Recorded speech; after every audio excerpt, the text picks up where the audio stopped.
Hello everybody. I want to share some things with you today here.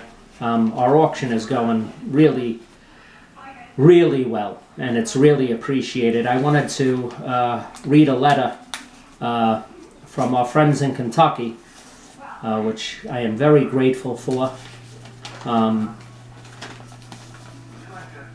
Kentucky Game Fowl Breeders sent us a contribution of $1,000 towards this fight. And I can't, begin to tell you the appreciation of really all the people that are getting this. It says, Tommy, thanks again for our mugs. I love mine. It was great talking with you, and I hope to meet you one day. I'm going to continue to work on getting our beautiful fowl recognized with the APA. I know it's going to be a challenge, but I'm up for it. I want my grandchildren to be able to enjoy these magnificent fowl as much as I have over the years. Stay safe with all that is going on. I want to thank you for this letter, and I want to thank you for the contribution to this fight. And what I would like to share with the community is that, as you know, and obviously we're showing it, is that we are going to continue in this. And I wanted to share something with you out of the transcripts that at some point we're working on a documentary of the birds, as we're going to be going after the animal rights organizations that were involved in the destruction of our birds. But there's going to be a lot of education for the game fowl community.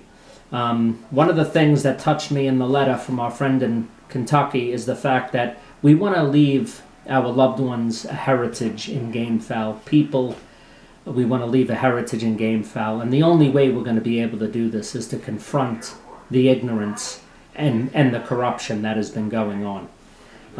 In the transcript at the sentencing, one of the things the judge said is that I seem to care for them, the fowl. He did.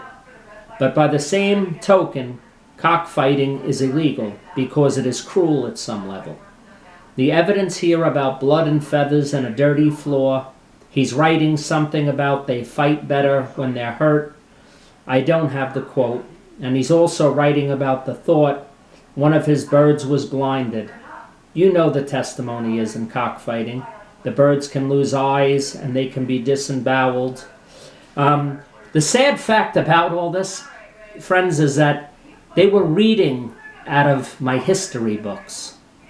This wasn't even things stated by me. This was stated from history books and things that they misconstrued on Facebook.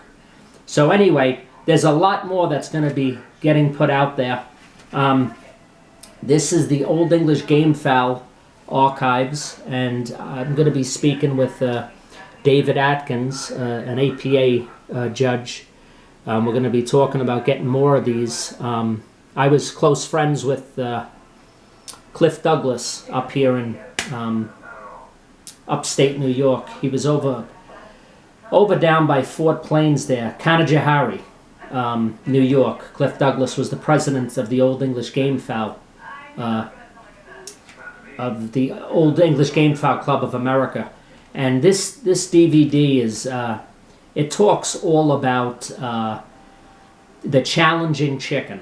And it's really some good stuff on here, and it's something that all of us should have in the game fowl community, especially if we're going to go forward with education and hopefully getting some laws changed. So anyway, we have the cups back in. They're selling good again. We still have more to sell. And everybody, please just continue to stay safe. And thank you very much for making this a successful auction.